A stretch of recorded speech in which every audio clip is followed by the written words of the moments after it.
সত্যি কথা হচ্ছে মাঠে প্রথম থেকেই ছিলাম। আর এখন আজকে টিএসসির এই দৃশ্য দেখে আমি শুধু একটা কথা বলতে চাই, আমাদের প্রতিবেশী দেশকে, this is a new Bangladesh, আমাদেরকে কিচ্ছু দিয়ে আটকাতে পারবেন না, কিচ্ছু দিয়ে আটকানো সম্ভব না। আমাদেরকে দেখেন, we are the new generation. আমরা আসলে আগের মতো না, আমরা চাটুকার করবো না, আমাদের প্রত্যেকটা জিনিসের হিস্সা আমরা বুঝে নিব। সেটা পানি যদি বেশিও দেন আমরা ভয় পাবো না। আমরা নদীমাতৃক দেশ, আসলেই বন্যা আমাদেরকে ডুবাইতে পারবে না। আমরা নিজেরাই নিজেদেরকে ঠেলে নিয়ে যাওয়ার জন্য অনেক দূর, অনেক যথেষ্ট। ছাত্ররা এটা প্রমাণ করে আগেও দিয়েছে, এখনো করছে, ভবিষ্যতেও করবে। Thank you. আজকে আসার কারণ হচ্ছে এখানে ভলান্টিয়ারদেরকে হেল্প করা। আমরা জানতে পেরেছি যে এখানে আইটেমসগুলো সর্ট আউটে প্রচুর ভলান্টিয়ার লাগছে, আমরা এখানে হেল্প করতেই এসেছি। কতক্ষণ থাকবেন? আমরা যতক্ষণ পর্যন্ত মনে হবে আমাদের গায়ে শক্তি আছে, শেষ শক্তি পর্যন্ত আমরা থাকবো। এরপর বাসায় যেয়ে রিচার্জ হয়ে আবার আসবো।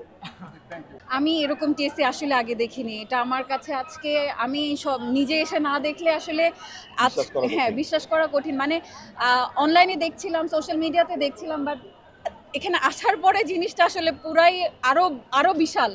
আমার কাছে খুব ভাল লাগছে যে আমরা একটা নতুন বাংলাদেশ শুরু করতে যাচ্ছি, এবং নতুন বাংলাদেশের শুরুতেই আমরা একটা দুর্যোগ পেয়েছি, এবং এই দুর্যোগে যে প্রতিটা বাঙালি এক হয়ে দাঁড়িয়ে আছে, সবাই ঐক্যবদ্ধ হয়ে কাজ করছে, এটা আমাদের জন্য মনে হয় আমাদের এই আন্দোলনের সবচেয়ে বড় পাওয়া।